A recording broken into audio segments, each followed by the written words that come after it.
Good afternoon, everyone. This is Mike Kinsella with Up for Growth. Thank you so much for joining us for today's final session at Up for Growth 2021, the virtual summit for housing changemakers. We've heard a tremendous number of speakers throughout the past 3 weeks talking about zoning reform, barriers to housing, how we achieve housing equity, how we eliminate systemic barriers, and ultimately create more homes to solve America's housing shortage, a major contributor to the nation's housing crisis. Really honored today to introduce two fantastic speakers. First, we're going to be hearing from Secretary Marcia Fudge from HUD about really innovative and exciting programs and rules that the agency are developing and implementing to really tackle exclusionary zoning and other discriminatory land use policies and artificial barriers to housing.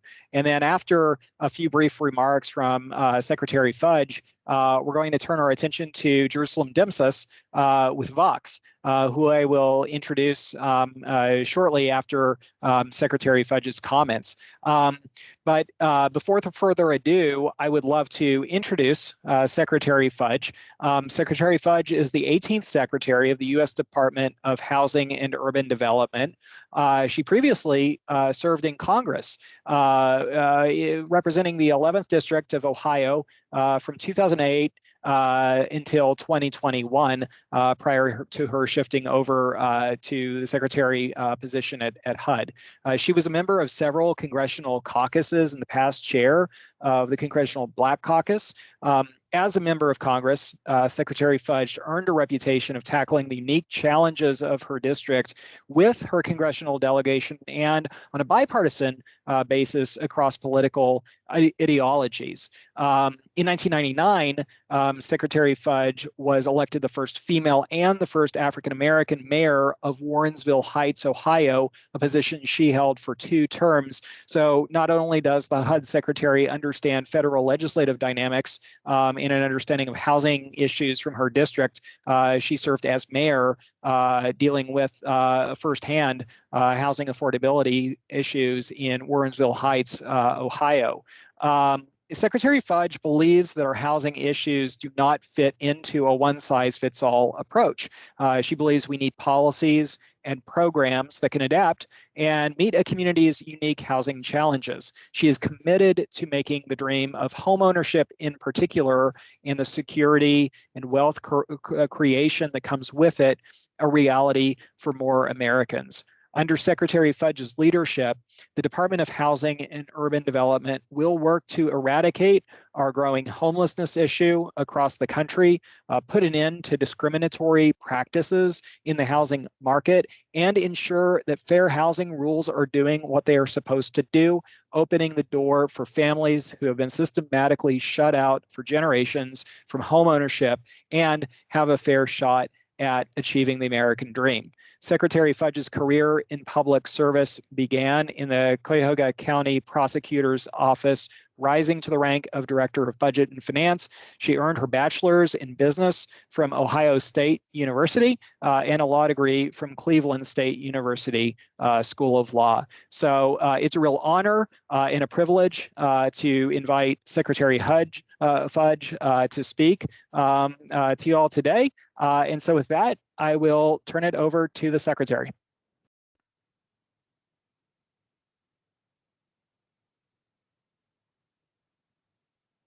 My thanks to the leadership of Up for Growth for inviting me to take part in this summit.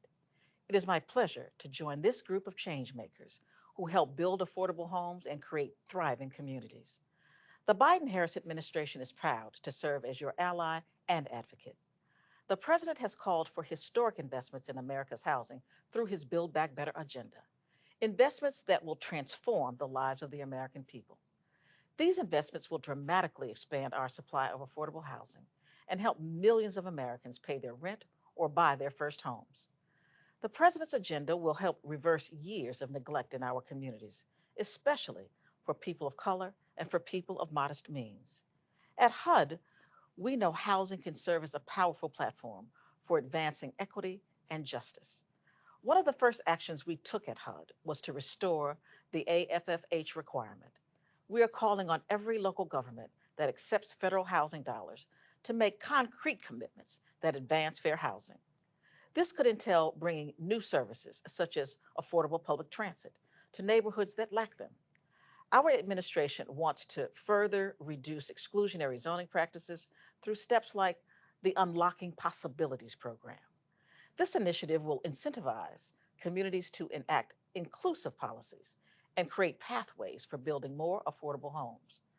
Further, the president is focused on advancing environmental justice. He understands the threats posed by climate change and extreme weather are especially pronounced for people of color. Too often, our communities are in the path of natural disasters, and too often in the past, we were denied the resources we needed to rebuild our homes and our neighborhoods. The Build Back Better agenda will make our existing homes more energy efficient, and it will build more sustainable infrastructure for underserved areas in big cities, rural communities, and tribal nations. I am proud to serve in an administration that understands the importance of housing. We are eager to work together with all of you to help write a new chapter for America and a new chapter for HUD. Thank you very much and have a wonderful summit.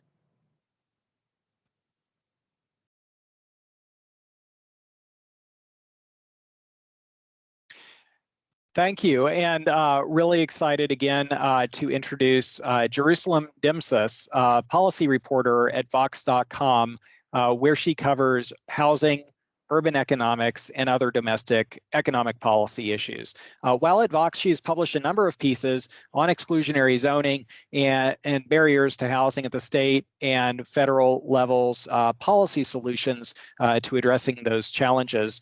She's reported on why it costs so much to build things in general in America, including housing, as well as several pieces narrowing in on affordability concerns. She's a graduate of the College of William and Mary, where she studied economics and government. And on a personal note, we've gotten to know Jerusalem just over the past year through work here at Up for Growth and through legislative efforts at Up for Growth Action, and just a pleasure to talk to, really knowledgeable on trends and opportunities through federal policymaking and state and local efforts, and just really looking forward to hearing Jerusalem's perspectives here today. So with that, I'd love to turn it over to Jerusalem to kick us off.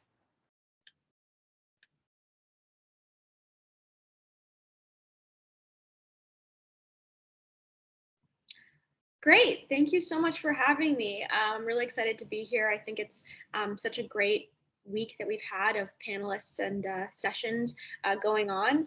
And today, I think after following Secretary Fudge's comments, I'm really interested in just using my remarks to talk a little bit about the paradigm shift we're seeing with who is responsible for addressing the housing production crisis in the United States. And, you know, obviously, the idea that we have a Secretary of Housing and Urban Development who is cognizant of the ways in which housing underproduction have affected the United States is important. I think more importantly, too, we've even seen from the White House Council of Economic Advisors and other economic leaders in the White House a recognition of all the ways that housing underproduction and in particular exclusionary zoning practices at the local level have led to really bad national impacts, whether it's labor market issues, whether it's decreased wages, whether it's lower GDP growth, whether it's racial inequity, class segregation that we're seeing in American cities. There's a cognizance of a larger problem here than one that has been traditionally seen in past administrations. But at the same time, there's still a disconnect here. Overall, even when I'm talking with federal policymakers, state policymakers, and local policymakers on these issues, even folks who are sympathetic to the idea that housing production is a national crisis, there is a discomfort or a disconnect with the idea that anyone other than local policy levers are really going to be the ones to create the solutions necessary to solve the problem. And I think this is a fundamental issue for people who are trying to create affordable cities, suburbs, in the coming years. We've seen efforts on the ground in California, in Washington, in Oregon, in Connecticut, in North Carolina, and New Jersey, and other places, Maryland, Virginia, to try and start attacking this from a more regional or even statewide level. But even those, we're still at the very beginning of what a lot of the activists in those space think we need to do.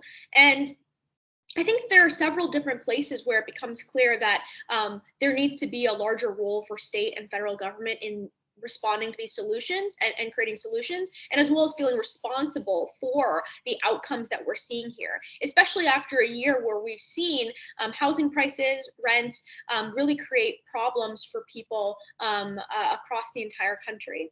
And so there are a lot of places where I think this is under discussed. I mean, I think the first place I think that under discussed the national impacts is in monetary policy. There have been a number of really good papers, I think most notably by Yale Law professor David Schleicher, about how monetary policy is really undermined when we don't have freedom of movement within the United States, and really describing the harms that come when people can't easily just say, I would like to move here for a better job, I would like to move there for good schools, or whatever it is, to be near family or friends.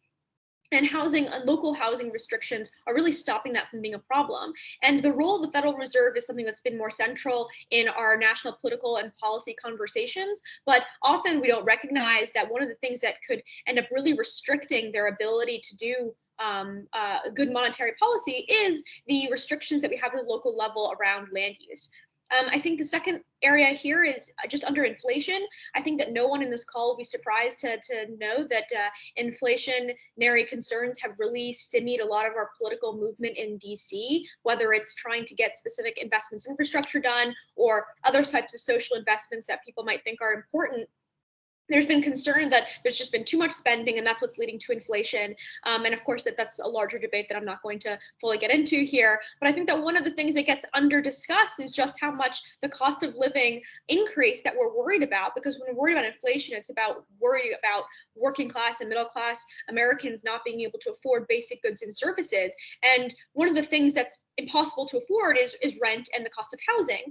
And, despite the recognition that inflation is a really big concern, there's very little conversation around, okay, how are we going to ensure that we make sure the biggest cost to most people is coming down?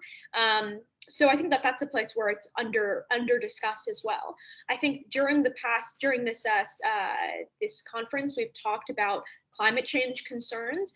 And I think this is a place too where still when, people are talking about zoning, they'll bring up climate change. But when people are talking about climate change, they don't bring up zoning very often. I think this is a situation where there is an understanding that transportation, of course, is a large part of the solutions package for ensuring that we have a safe and equitable climate future. But also, there's not really a recognition that housing and the biggest way that consumption patterns are affected is where and how people live.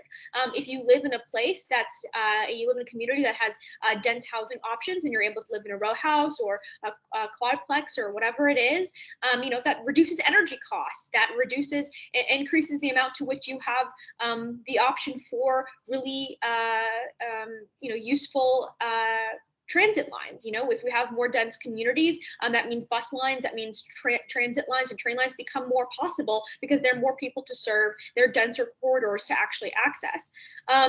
And I think that realizing that density is a climate technology is something that is underappreciated again at the federal level. We talk about investments in, green tech all the time. Density is green tech, where you've created technology to allow more people to live with fewer amounts of land. It's not only an environmentally friendly, sustainable option for reducing emissions, but it's also a conservation tool because it means there's less urban sprawl. And I know I'm preaching to the choir a little bit on a lot of these things, but I think that there is, because often we're talking to each other a lot within the housing production space, an under recognition of the fact that these are not commonly understood as major solutions for these big problems, whether it's for inflation or climate change. It's not something that people talk about.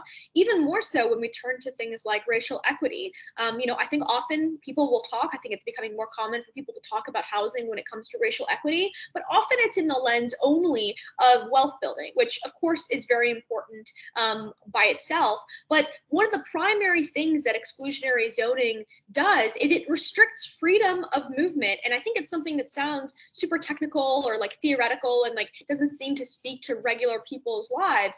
But the history of segregation in the United States was a history of telling people where they were allowed to be, where they were allowed to live, and what kinds of dreams they were allowed to access. And what we see now is, while that is not being codified explicitly racially, reducing freedom of movement, unless you are wealthy, is a tool of making sure that certain futures are out of people's control. If people are not able to say, I want to move to this place because I just want to, because there's a better job there, because there's schooling there, because my friends or family are there, or just because they're interested in experiencing freedom because they're young or going through life changes, that is a form of the same type of restrictions on freedom that we saw for the last hundreds of years in the United States of America. And so while there's this component that's being recognized on the racial equity lens around wealth building, there's still a real under recognition of the fact that the basic freedoms that are associated with the United States that people have wanted to access here, have been trying to make this country provide for everyone, it starts with the ability to do what you want to do at the very fundamental level. And when you tell people, make it impossible for them to live in certain places, that is a restriction on that fundamental freedom that we want to provide to everyone. I think that is a large part of the racial equity conversation here, is making sure that we're not restricting people in that way. And so I think that's a part of the conversation that often gets missed at the federal and even state levels as well. I think there's been some success moving things to the state level, and I think there's a lot more to do there.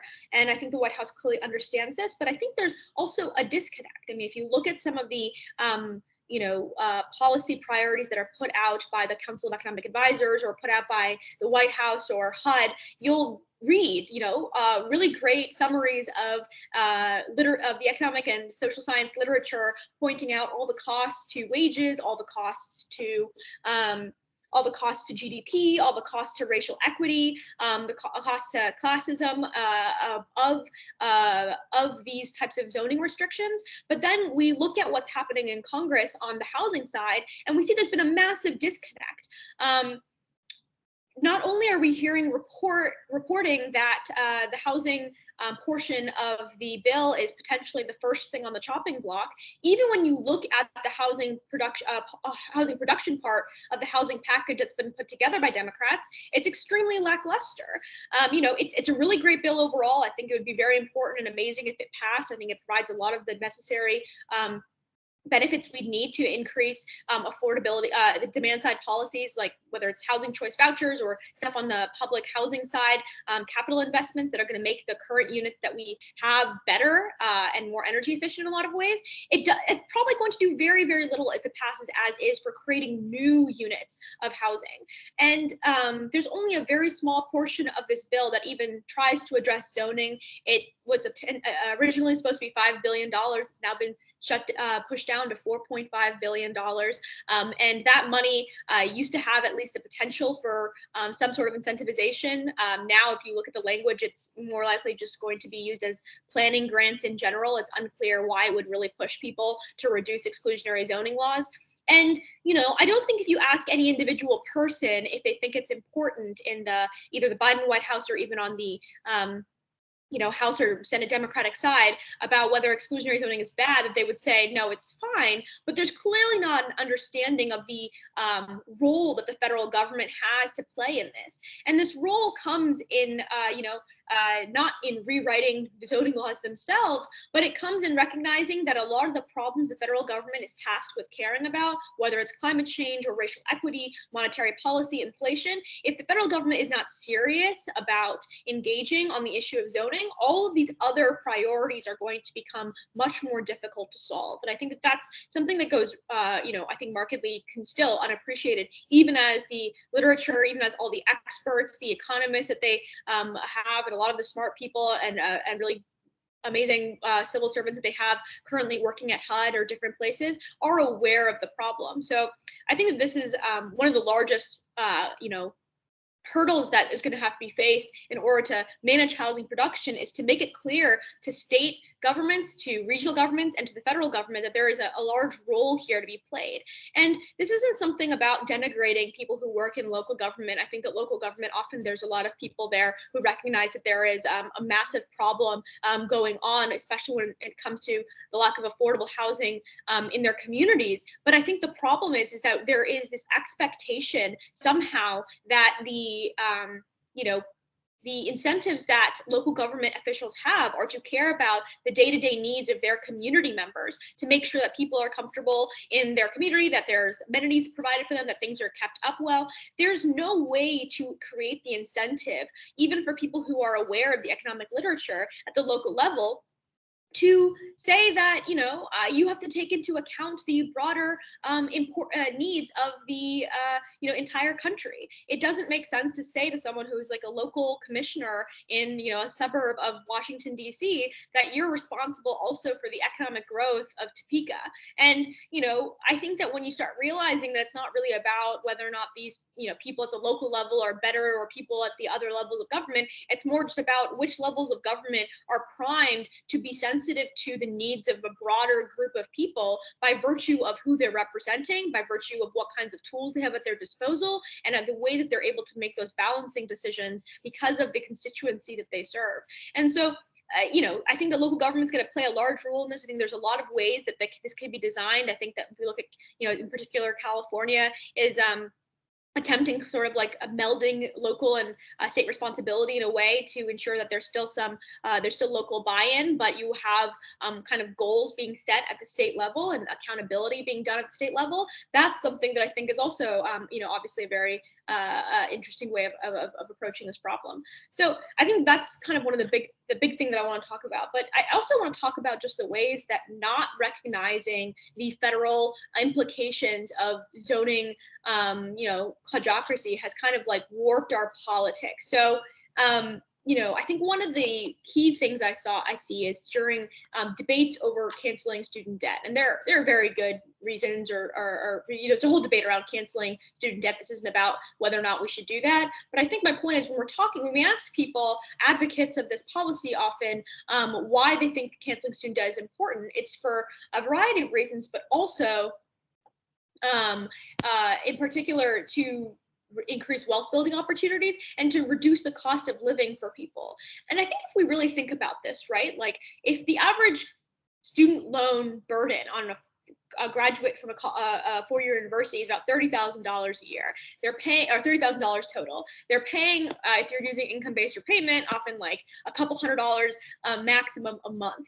Rent in any of the places that you would live in the United States is, over $1,000 likely. And if you're living in one of these superstar cities as a college graduate, you're potentially paying $1,500, $2,000, $2,500 in rent. And it is very odd to me to look at the cost of living of the college graduates that we see in this country, and then conclude that the way that you want to reduce cost of living or increase wealth building opportunities is not by making it cheaper to live in a home, but to say we need to cancel student debt. And I think this is not just unique to this area. I think this is something that happens in a lot of different places in the policy conversation, where folks are really tied to these demand side policies because it's much easier to just give this one figure out one way to like give people a bunch of money and make sure that happens. And again, like I think there are a lot of really good ways to do that. I think housing choice vouchers are really great. I think a lot of the demand side policies that we saw during the last couple of years have been wonderful, but they have to be paired with the types of supply side policies that actually attack the root of why things are getting so costly.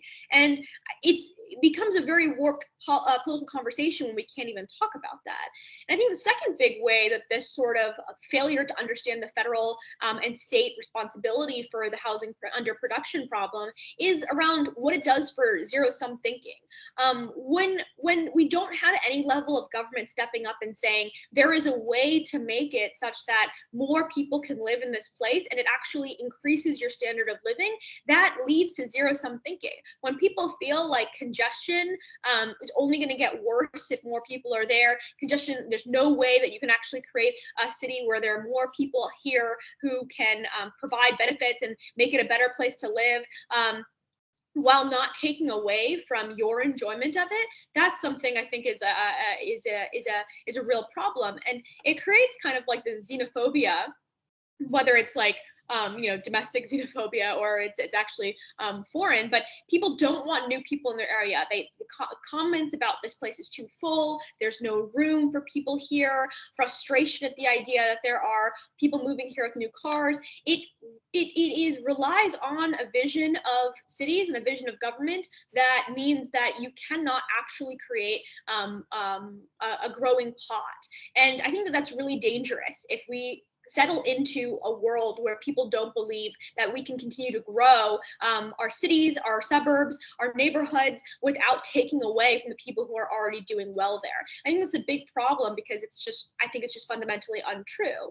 And I think that, this became extremely clear when we looked at what happened during the Afghan refugee situation, which is still ongoing. The State Department had to figure out where it's going to start placing people who are refugees, and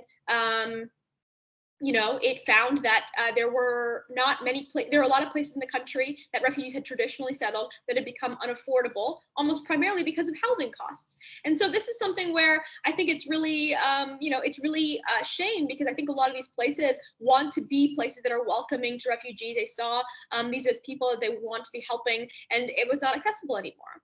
And I think this kind of just brings me to the last few things I want to say here, which is just around, we talk about these issues, and I just spent, several minutes talking about these issues in an extremely kind of policy, potentially technocratic sort of way. And I think that it often really misses the human element of what it is that we're talking about here. For me personally, like my family, we moved here from Ethiopia when I was very young, and we were able to find housing in the DC area, in a Maryland suburb, because there was a townhouse development in this really nice, otherwise exclusive area. And we were able to rent a townhome from another African family and go to really good schools. And because of that, we were able to access a lot of the benefits that otherwise we wouldn't have been able to access. I remember that this neighborhood, I think at the time, I did not really fully realize what this neighborhood was providing, but in hindsight, it was the place where a lot of people of color, there were a lot of Asian American immigrants, there were a lot of African immigrants, there were a lot of African Americans who lived in this area, all were living in this community of townhomes. And later on, when I was in high school, we needed to move into an apartment to be nearer my school. And if there hadn't been that option to have that multifamily development near walking distance from my school, we would not have been able to continue affording to live in the area. And, at the time, I think I was not aware of the ways in which development was creating freedom and opportunity for my family, and the amount of people who were not able to access it because there was actually a very limited number of these multifamily and affordable housing options. But it's not something that we can talk about as just a technocratic kind of thing. It's not something that's just about whether or not, there's certain levels of productivity or certain levels of, wage growth, and all those things are important. But what they mean at the end of the day is that individual people are able to do what they want to do with their lives without being restricted because someone else believes that their living the way that they want to live is going to be taking away from people who are already successful at achieving the American ideals that they want. And so I think this is one of the biggest this is one of the biggest places where people who are advocates of increased housing production need to go, is in ensuring that these conversations are really centered around the types of people who are able to be helped by this. And I think it's a really hard task, because often we're talking about people that we don't know are going to exist, right? We don't know who the next refugees who are going to come here are, what they're going to do with their lives, the benefits they're going to provide. But imbuing the idea of a growing and thriving and changing country as being part of the progressive and positive framework for what it means to be a better future, a climate-friendly future, a future with racial equity in mind and class equity in mind, is going to require people understanding that comes with change, and also giving them the visualizations and the stories that this change can be for good and it can provide benefits for everyone. The last thing I want to say is just, I think Heather McGhee has a really good thing that she talks about here, about how often people will in history destroyed public spaces so that they did not integrate. I think this is one of the things that's actually really poignant for me when I look at some of these neighborhoods, especially I now live in Washington, D.C., and I look at a lot of the exclusive neighborhoods in the area, and they're beautiful. They have all these homes. They're short distances from really wonderful amenities in cities. They're short distance from restaurants or the Kennedy Center or places like that. At the same time, I have seen immigrant restaurants that were ways that people could become small business owners and access opportunity without having the educational credentials that already exist because they're new to this country. That moves further and further away from DC. That moves towards the suburbs. It's moving further and further away from the city center.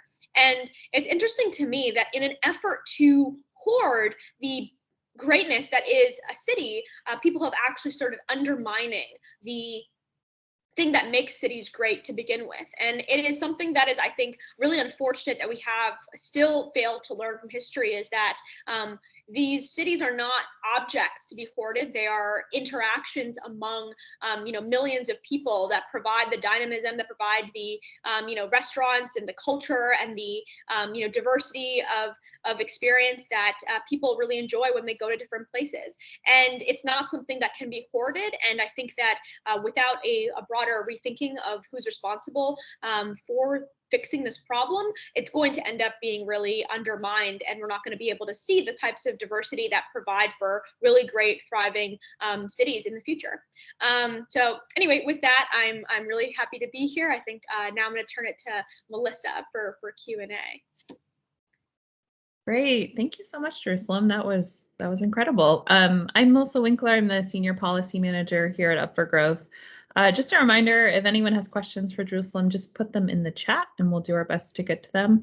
I wanted to start off with a question around kind of where you started, and this major disconnect, especially at the federal level, between goals for economic growth, for social well-being, and then for the actual policies that are turned out in relation to housing.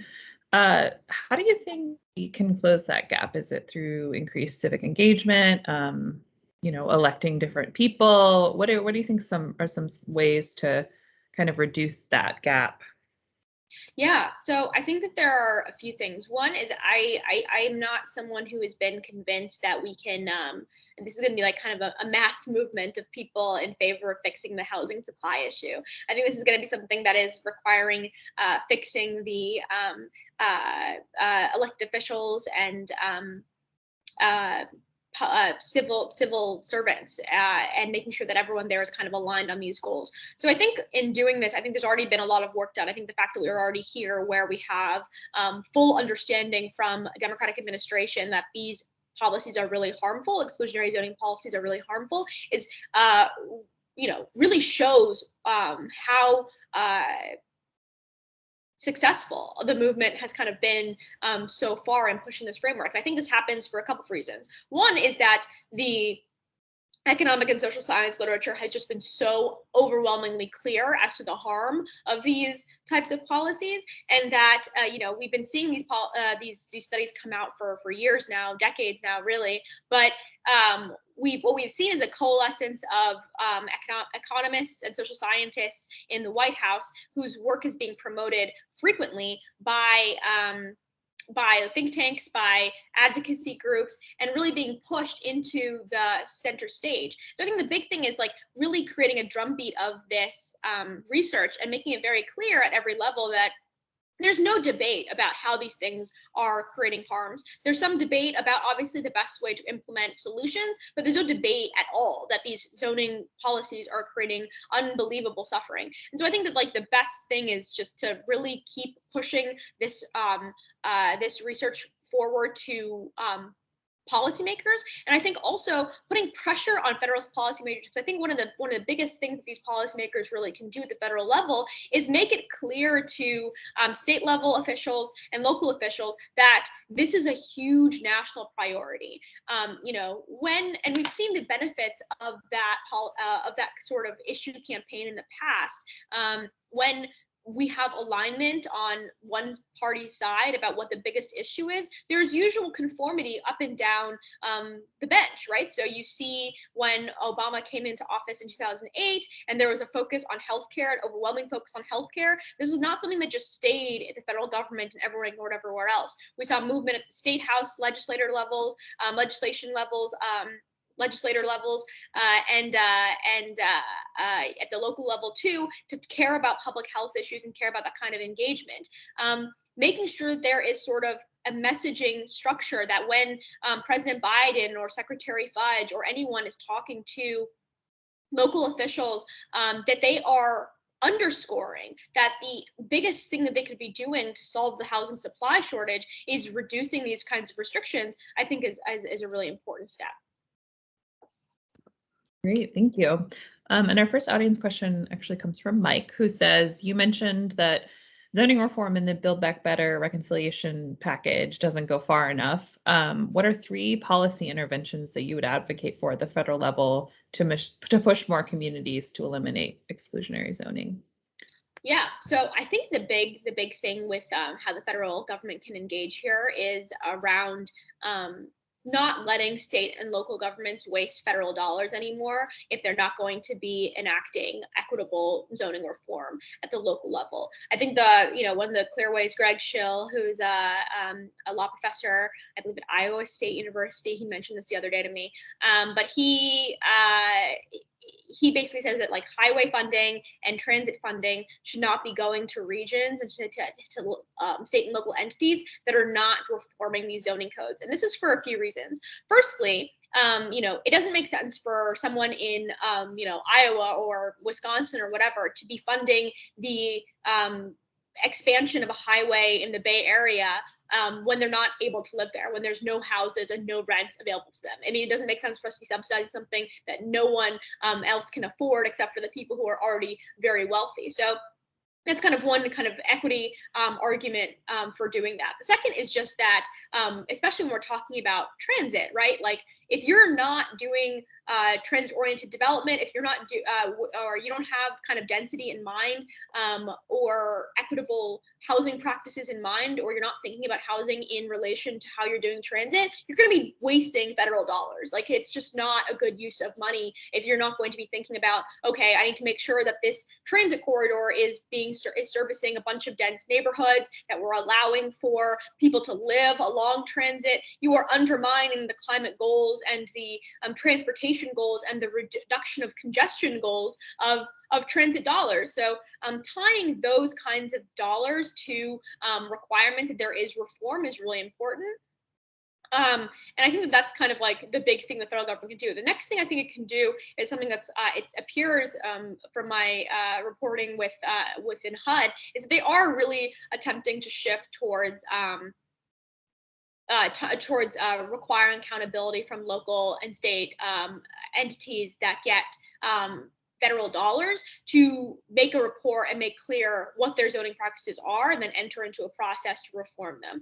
I think that in my opinion, that there are places very clearly that are violating the Fair Housing Act right now by refusing to reform for years. There's tons of evidence that they've created racially exclusive situations, and so I think that needs to be a harder stick, in my opinion, in terms of, just saying like, we're not waiting around, you have to do this, or you're not going to be able to get any funding from the community development block grants, from the surface transportation block grants, or any of the other big grants that states rely on. And I think that that's also, it's important to realize that one of the best ways to maybe incentivize this too is because obviously the federal government is really far away from the local areas that we're talking about here, is that instead of just saying like, okay, we're going to withhold money from like local jurisdictions, we're going to turn to states and say, hey, states, like you rely a ton on federal dollars. You are currently allowing your localities to engage in exclusionary zoning behavior. You need to make it stop. We don't really care how you do it. You have to make it stop, or you're not going to get this big pot of funds that you rely on from the federal government to do transportation or highways or whatever it is that we think it is. And those states then can do what I think places like Oregon, California, and other states and Connecticut have started to do, which is start engaging with what their localities are doing. One of the things I think we often forget here is that there's no inherent constitutional authority granted to localities. You either have power because you are a state, or you have power because you're the federal government. Any power that a locality has is one that's been conferred to it by the state government. And so at the end of the day, while we can blame localities all we want for the situation that we're in the situation because state governments have not been exercising their responsibility to oversee and make sure that these policies are being done equitably. So that's what I think we should be approaching it.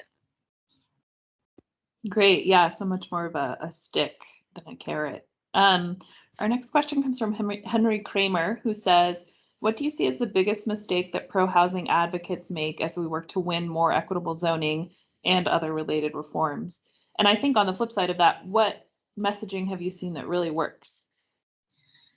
That's a good question. Biggest mistakes that pro-housing advocates make.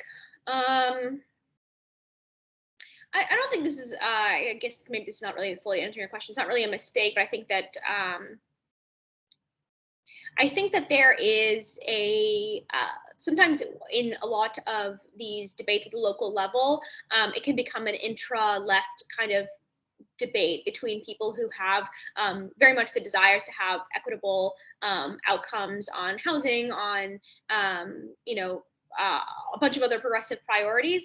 And often I can see that pro-housing advocates will become frustrated with what they believe are just quote unquote like left NIMBYs, and will sort of just decide these people are not folks that can become allies. I think this is a really big mistake if people decide to give up on trying to unify left-leaning and progressive groups and entities under housing production goals. I think when we are able to do that, it turns into a much stronger policy win.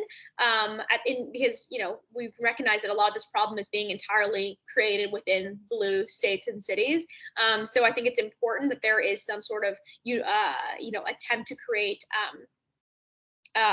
solidarity. And I definitely don't think this is something where I don't see that housing production groups aren't trying to do it, but I do see, I think it's very prominent if you're on social media, especially on Twitter, on housing Twitter, that there is a lot of acrimony between a lot of these groups. And I don't think that this is something that's can be blamed on housing production groups or anything like that, but I do think that it is a problem that we have not created a better formula yet for ensuring solidarity amongst those groups as well. So I think that's kind of like the biggest looming concern for me when I look at the local politics of zoning reform. Great, thank you. Our next question comes from Natalie Zappella, who says, what are your thoughts on how we need to finance infrastructure differently? i.e., do we need more blended funding sources instead of the silos we currently have to be able to invest in communities for multiple benefits, including housing, transit, green infrastructure, et cetera? On the ground in implementation, this adds a lot of time to projects, and the government isn't set up currently to encourage these types of projects. So do you have any thoughts on financing those differently and streamlining the process a bit? I I don't have a lot of expertise on financing infrastructure, so I don't think I'll have like the best answer for you here. What I would kind of turn you to is I think the Keynote Center has a really great report that they've put out here on infrastructure and reducing costs, and especially they have a section in there on financing that I would direct you to.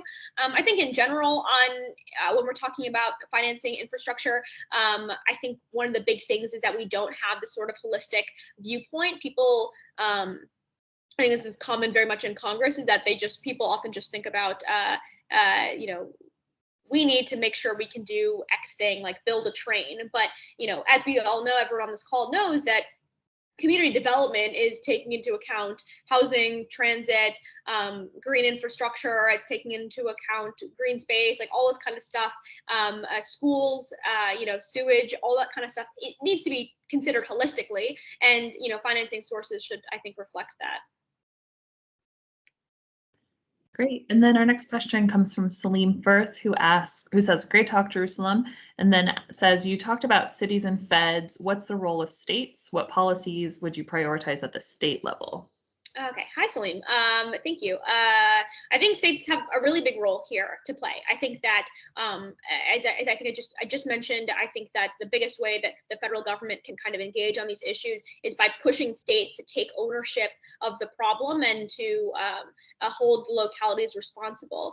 I think that the policy at state level, I think I'm really in favor of statewide sort of like minimum or maximum regulations or whatever it is, obviously excluding things like you know, some historic districts or whatever it is. I think that just saying that there should not be, you know, a minimum lot size of, you know, 3 acres just should like not exist or whatever it is for your community. I think states can create some kind of model sorts of zoning code. I think that's a conversation that would be very interesting to have. And I also think that like most states only have like 1, maybe 2 major cities that we're talking about here. Like obviously Washington has Seattle, like California I think might be kind of an exception, as like both LA and San Francisco, but most places just have 1 city that we're talking about here. And then of course the exclusionary suburbs that they also encompass as well. And so I think that states need to, it's less of a specifics around the specific policies, but just need to take ownership of there needs to be increased housing production in these entire areas. And also, I think California has created a good model for this as right now in realizing that you need to kind of make everyone do it at the same time, that there's kind of like a first mover disadvantage if you don't kind of require these policies to be put in place. I think states can engage on this especially from a climate perspective as well, by requiring that and prioritizing transit infrastructure in places that are dense corridors. So, and I just think that a lot of it's going to have to be taking away the individual authority for localities to say yes or no, thumbs up, thumbs down to certain kinds of developments, and for the state government to say like there's going to be a lot more types of development, duplexes, quadplexes that are by right allowed within the entire state boundaries, even if there are higher levels of density that need to be approved at the more local levels. Thank you. Our next question comes from Karen Perlick, who says, clearly state intervention is needed to hold cities accountable for zoning reform, but details matter when designing neighborhoods that work for people to provide mobility choice and housing choice. When state governments intervene in zoning reform, how do we ensure they're not repeating the harms of urban renewal, particularly with regard to top-down intervention into neighborhoods? I think that's such a good question. I think that there's a couple of things here. I think one is there's a balancing obviously that needs to be done. I don't think it would be a good idea for the state government to take over and start writing the zoning codes for each place individually. I think that would be a really inefficient way to engage with the process. But I think that creating housing production targets and then telling people you can figure out how to do that, and we're just going to hold you accountable for making sure that it gets done at some level, and just saying like, if you are, New York City, you need to create X number of units over the next period of time. Present us a plan in the next 6 months for how you're going to do that, where you're going to upzone to make that possible. And then the New York City places that are plugged into the communities, they can figure out the best places for that to happen. And I think that, like, obviously there's going to be a big attempt by local levels to try to, like, game that system. But I think it's up to state governments to really seriously look at these plans and hold them and make sure they're hold muster. And I think that in terms of the harms of urban renewal, I think this is like a really important point here that I think often can get missed in housing production conversations, is that obviously before, the last time we tried to make cities better, we basically bulldozed through marginalized communities repeatedly. And the response to that was to create a bunch of systems by which there was going to be more community engagement. But instead of creating equitable community engagement, we actually just created a tool for more, already privileged people to have their desires met. So real community engagement, to me, the way that you ensure that people are actually being listened to is that you have a much more democratic process at the election level. I don't want to have to go to community meetings to make sure that my voice is heard. What I want is that I get to vote once every like 2, 4, 6 years for someone that I think represents me and my community. And then I can trust them to do the right thing, and then we can hold them accountable if that doesn't happen. And I think obviously that's a much bigger reworking of local government. Very few people vote in local elections. It's a really big problem. But I think very few people vote in local elections often because the benefits of doing so are not made clear to them. And I also think that, like, part of this is like sort of like not really that relevant if we kind of if we are actually able to go the way of moving a lot of these decisions above the local level. I don't think you're going to all of a sudden get sort of 80% participation in local elections or anything like that, but you do get really high participation in in presidential elections. We're seeing a lot increased participation happening across the board, and when those coincide with government gubernatorial races and state leg races at the same year, like, those do see the kind of turnout that is necessary to kind of capture a lot of people's interests. And I think the point is you have to imbue higher level state representatives with the with the need to take on these issues, because they're already responsive to a larger group of constituents. And there's always going to be this problem balancing, obviously, between marginalized groups and the needs of the majority, and that's a constant democratic problem. But I think right now what's clear is that we balance too far in the direction of allowing for there to be veto power at the local level. Yeah, great. A great point about that it'll take some electoral reform to really get a lot of this this reform done more generally. And just one final question. So in your talk and in the panels that we've heard for the last 3 weeks, a lot of seemingly disparate issues have been brought up, from racial equity to climate change to transportation access, but that really, when you start to dig into them, you realize that housing is at the center of all of them. So I'm wondering if you just have any, messaging or solutions that seem to work to remind people that housing really is one of the central drivers of a lot of these problems, and also a central solution to them.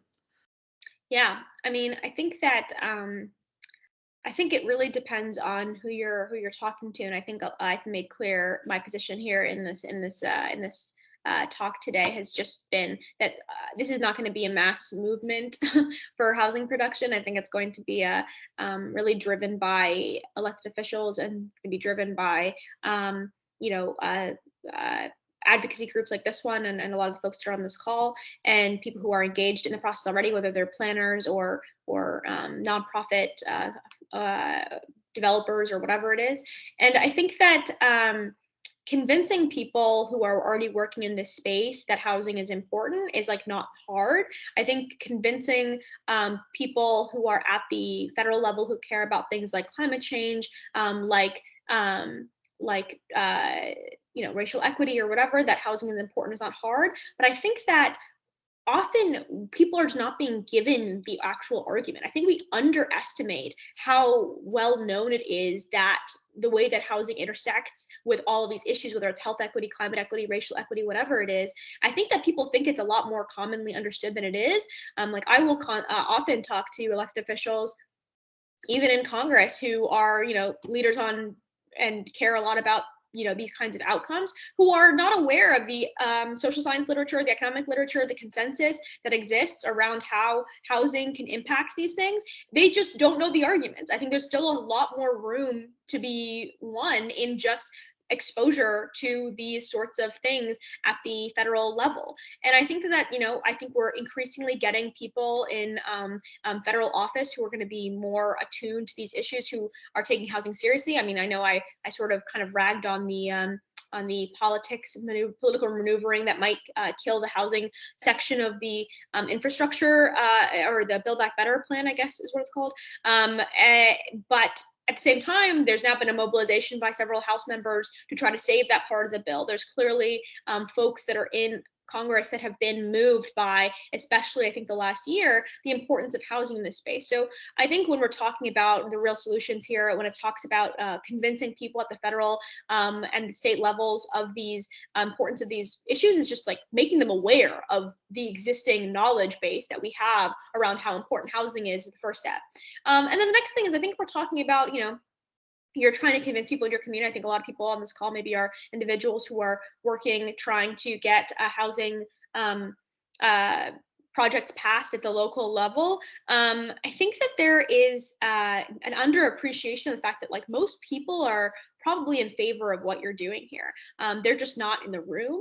I think there's a very small minority of people are actively NIMBYs, who are actively showing up to these meetings and protesting these kinds of developments. Most people are, they're like, yeah, I want more affordable housing to exist. I think that would be good. I don't have a problem with making it easier to build more housing. There was recently a poll done by the Manhattan Institute that showed that people are generally in favor of more housing being built in their cities. Obviously, this changes when you get, potentially, like, is it your block or anything like that? But I think that the persuasion conversation is not as important as we may think. I think it is important to have, I think we've seen the benefits in many communities of these YIMBY mobilization in favor of certain developments, but the win isn't going to happen because we get a bunch of people convinced at the local level that there needs to be more housing. The win's going to happen when you convince state legislature, governors, senators, congressmen, that the way in which we decide what housing gets built needs to change, such that we're taking into account that the preferences of most Americans that we need more housing to exist so they can live where they want to live. So I think that's kind of my position there about the persuasion efforts.